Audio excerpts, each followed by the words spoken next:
Hi, I'm Ollie Neal, and you're listening to episode 15 of the Equip Project podcast.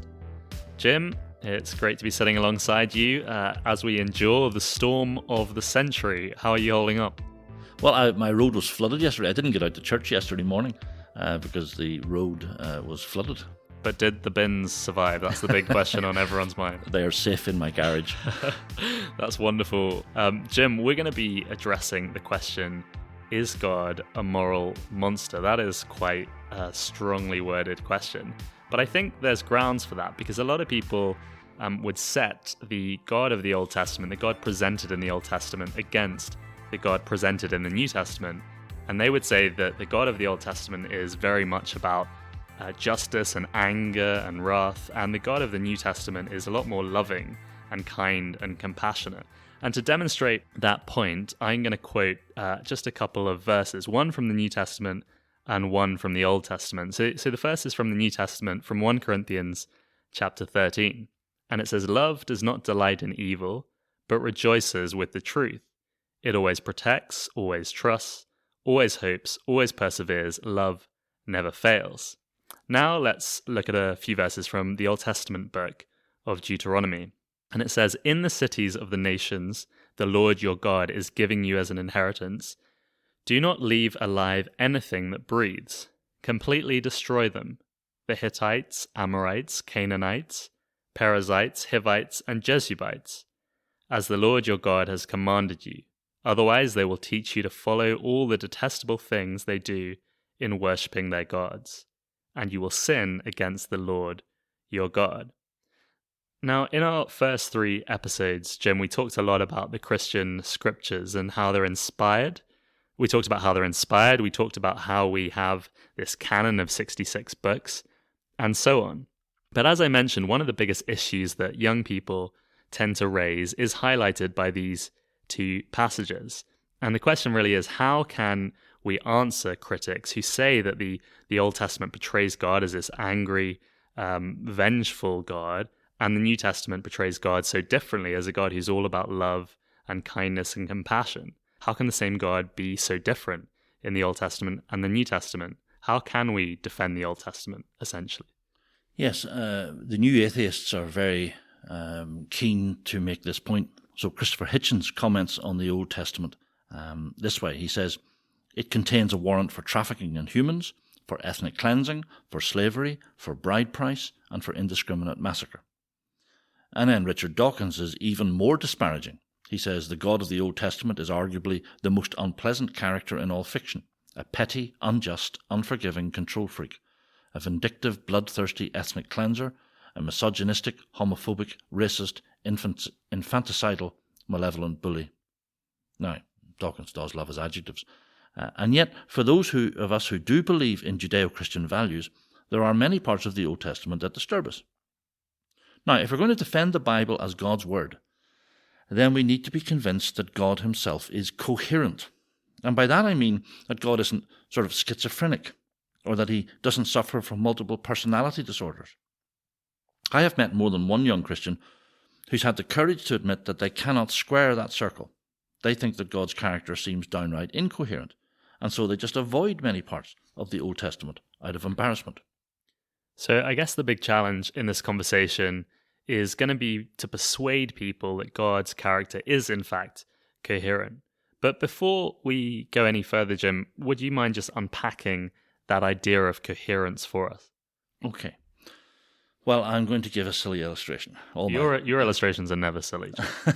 Well, this one is going to be. So imagine that after a wild night's drinking, I should say, by the way, that I do practice abstinence, but imagine that after a wild night's drinking, I fall down a flight of stairs and I wake up with a bruised head and a compound fracture in my right leg.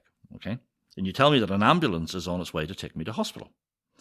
Now, the blow to my head has caused amnesia, so I ask you, well, what is a hospital?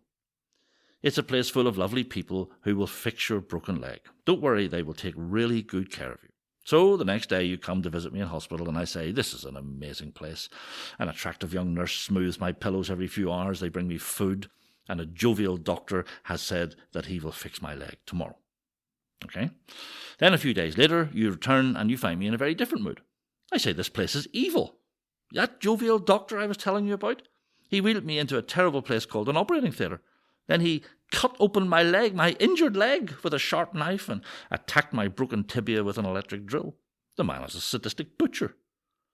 But at least that nice nurse has been kind to me.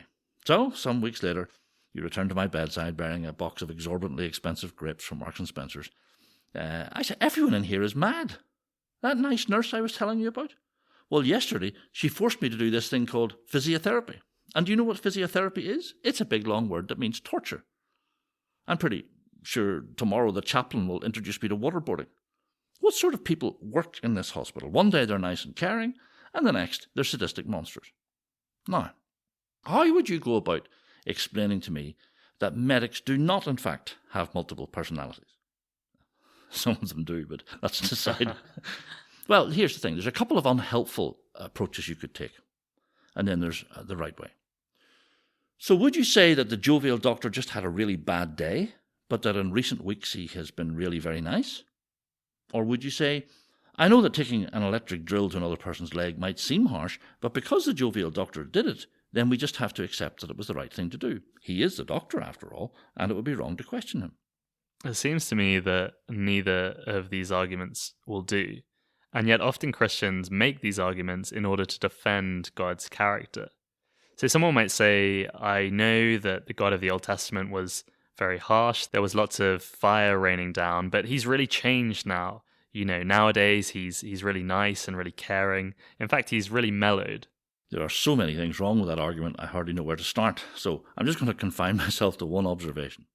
The idea that the God of the Old Testament is a God of justice, and the God of the New Testament is a God of love, that idea can only be held by people who have read neither the Old nor the New Testaments. The Old Testament is full of God's grace and love, and the New Testament is full of God's justice. The second attempt at a defense is to say that we just accept whatever the doctor does without question. That is, God is sovereign, we're told, and so whatever happens, well, it just must be right. Well, it may be acceptable for a Muslim to say fatalistically, it is the will of Allah. But the God of the Bible makes decisions in the light of his revealed character, his essential character. The divine character shines like the sun. His mercy and justice and holiness, if you like, they're like translucent qualities. God could never do anything that is arbitrary or unjust. And so it's outrageous to advance the idea that we cannot question his decisions when they appear to us to be arbitrary and unjust. Now, of course, we see through a glass darkly, to quote the Apostle Paul. There are some things we will not fully understand this side of eternity. But we should take the path of Job, who struggled precisely because he took God's revealed character seriously. So imagine once more you were standing by my hospital bed, trying to defend the characters of the surgeon and the physiotherapist. The correct defence would be to explain the overall process by which a badly broken leg gets fixed. If all they did was smooth pillows and bring trays of food, then the leg would become gangrenous and I would die a horrible death. My drunken fall caused real damage, and in the real world, things only get fixed through a process that might include difficult moments.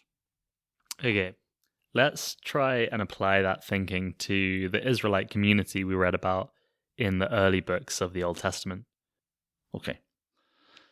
So God's people lived in the Near East in the late Bronze Age. The surrounding cultures took things like slavery and harsh punishments for granted. These injustices were ingrained within every culture of that period. Now, if the story of God's salvation was a fairy story, then I suppose we could read of God waving a magic wand, transporting his people somewhere over the rainbow where happy little bluebirds fly and troubles melt like lemon drops. But in the real world, God begins a long process. With divine patience, God takes a group of weak, illiterate ex-slaves and transforms them into a well-ordered society. He introduces a proper judicial system with maximum penalties and compensation arrangements. Actually, I'd probably better explain what I mean by compensation arrangements. You've probably heard that there were lots of crimes in the Old Testament that attracted the death penalty. Now, that is true. But in every case, apart from one type of crime, the death penalty could be commuted to a large financial penalty, which was paid off through the servitude system. The only time the death penalty had to be enacted was in the case of premeditated first-degree murder. So we're often told that homosexuality or adultery automatically triggered a death sentence, but that's not true based on what you're saying. No, it's not. Of the 14 crimes that attracted the death penalty, only premeditated murder couldn't be commuted. And the large fine imposed would almost certainly require the guilty party to enter into servitude for a period of time to make the money to pay off their debt to society. Let's talk for a moment about the system of servanthood in the Old Testament, because this is often compared to the harsh slavery that operated in colonial times, but it's not the same as that, is it, Jim? The Old Testament system had nothing in common with that system, the horrors that were experienced by black people during these modern colonial times. That's right. In addition to providing safeguards, God educates the Israelites about what a godly society should look like. I mean, I mentioned the ancient book of Job a few minutes ago, and just listen to Job speak about his servants. I have it here in front of me. If I have denied justice to my men servants and maidservants when they had a grievance against me, what will I do when God confronts me?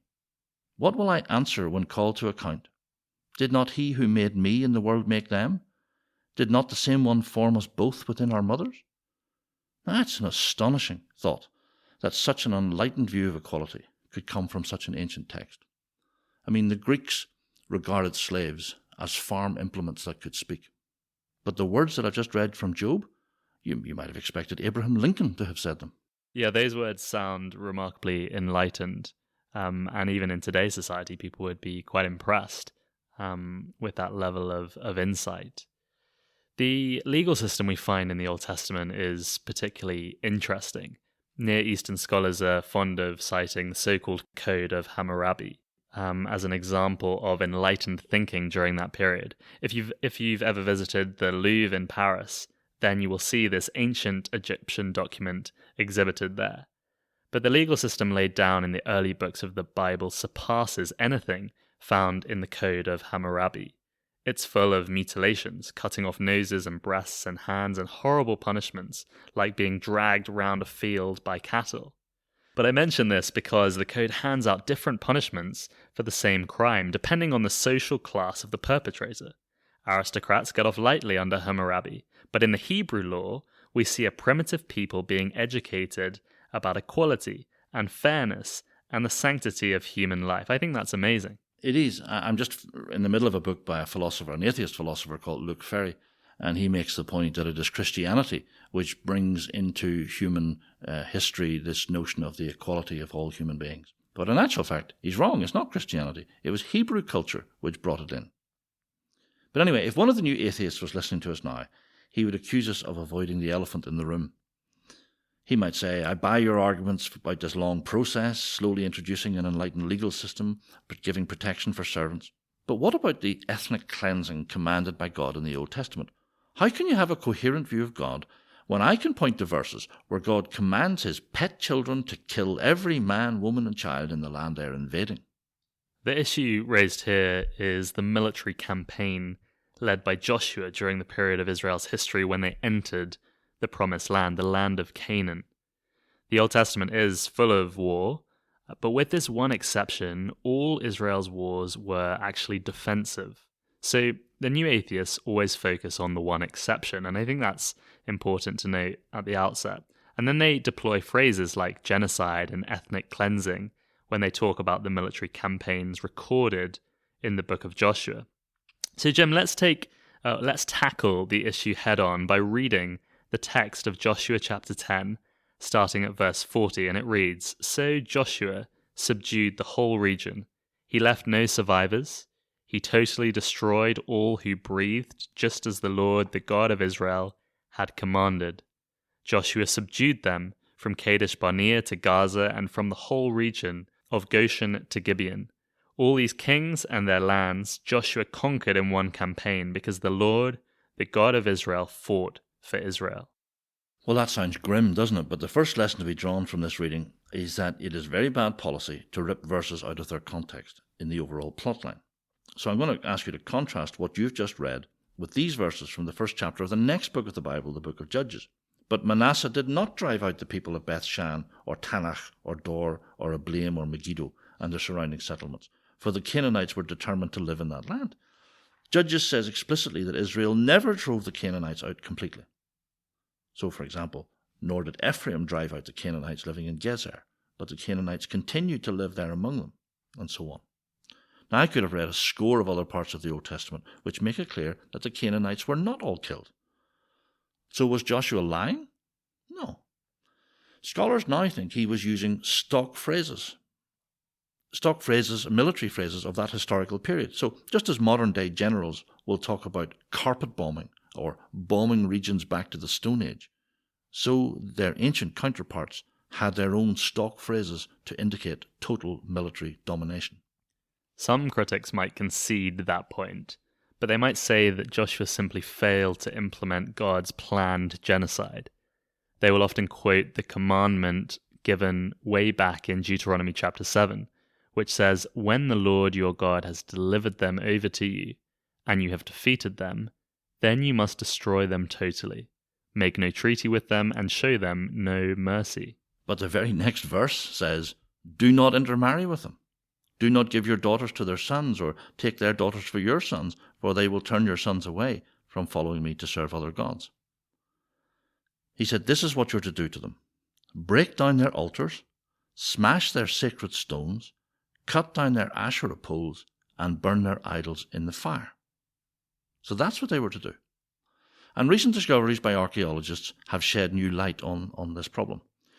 In the book of Joshua, only a handful of towns are explicitly marked for total destruction, Jericho and Ai being the most famous.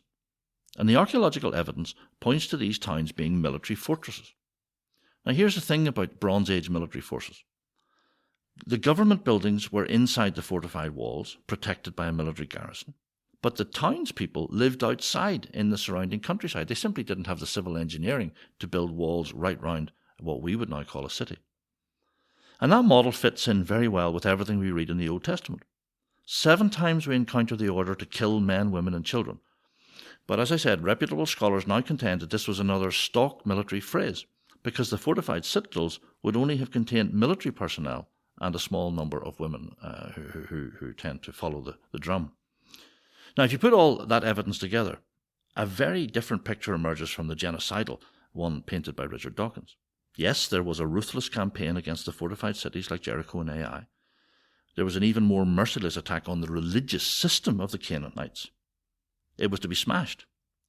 But the experience of much of the ordinary population could best be described as a refugee problem, very much like what happened in Syria recently in our own lifetimes. Large numbers of displaced townspeople and villagers fleeing from Joshua's armies. Now, of course, we're still left with a record of violence which is hard not to think of as ugly and disturbing. And I know myself, as I read through some of those accounts, I do struggle to reconcile them with a loving God, because we do see the deaths of some women and children, and we're left asking that question: how could a loving God command his people to do such terrible things? Well, it might be helpful to revert to my silly illustration. The process of healing my broken leg required a moment of terrible surgery. If you looked at it in isolation, that moment made no sense. But when viewed in the context of the overall healing process, then it did make sense. Similarly, when the one-time event of the Canaanite campaign is viewed in isolation, it is inexplicable. But perhaps it makes sense when we see it in the context of the overall story of God's salvation. So let's use Joshua's wars as a case study to defend the character of God, okay? So I'm going to make 2 points here. And the first is that God's interventions in history are always based on fairness. The Canaanite society was not an innocent thing that simply got in God's way. God had waited patiently for hundreds of years for Canaanite society to repent of its evil ways. This may surprise you, but it is widely accepted that the Canaanites were horrifically evil. I'm not simply referring to social oppression or sexual perversion that couldn't be described on a podcast. Canaanite society was a cult of death. Children were burned alive, sacrificed to the god Baal. Violence was literally worshipped. I'm going to quote you a piece of ancient literature about Baal's consort. She's a goddess called Anath. And the Canaanite literature describes her like this: "The blood was so deep that she waded in it up to her knees, nay, up to her neck. Under her feet were human heads. Above her, human hands flew like locusts. In her sensuous delight, she decorated herself with suspended heads." I'm going to drop the next bit, it's too gross. Her joy at her butchery made her liver swell with laughter, her heart full of joy. Way back in Genesis 15, God explained that Israel would not get the promised land for centuries because, he says, the sin of the Amorites had not yet reached its full measure. But now, after those centuries of patient endurance, God is bringing divine judgment down on a society that had passed the point of no return. That definitely is messed up, that they were worshipping gods like that. I think once you put the judgments of God in context, it really challenges the argument or the idea that Israel was God's spoiled pet child who walked into the homes of an innocent people. In fact, Israel happened to be God's instrument of divine justice at that time.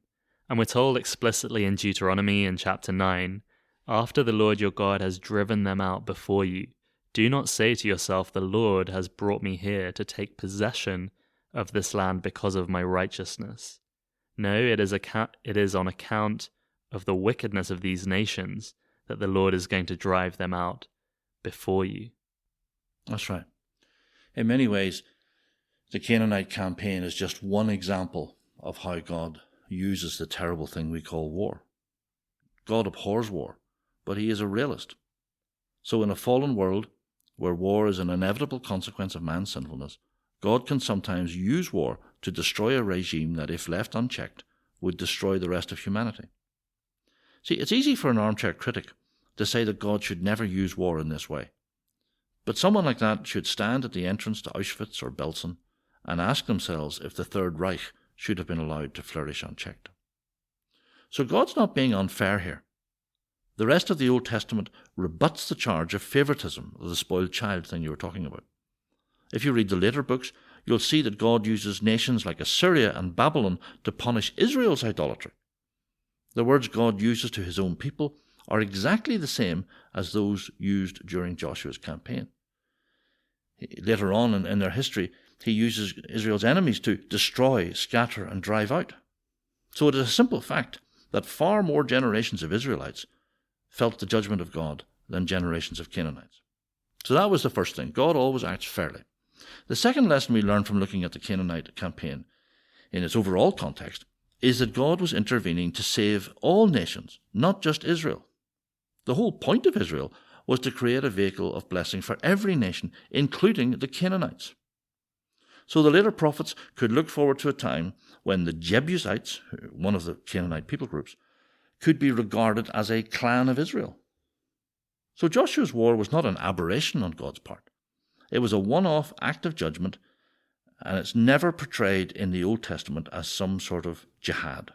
Okay? It was a one-time, painful moment of surgery that paved the way for the redemption of all nations, including future generation of Canaanites.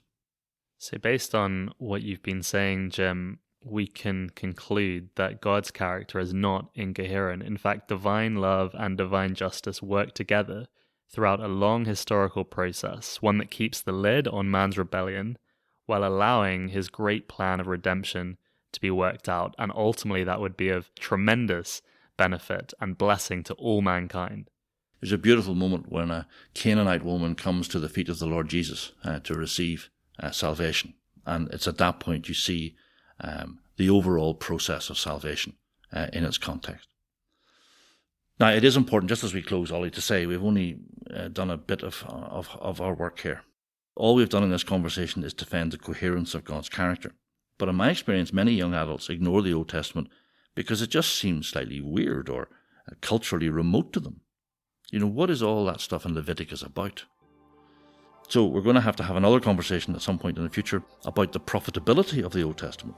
Why does it matter to us? But I'm about to die from hypothermia here, so let's bring this thing to a merciful end. Brilliant, Jim. I look forward to those discussions in future episodes.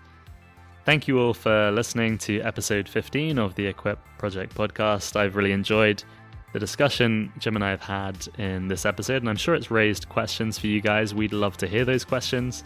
Please do contact us at theequipproject@gmail.com or reach out to us via Instagram. We greatly appreciate your support and encouragement, and we look forward to continuing this journey with you next week.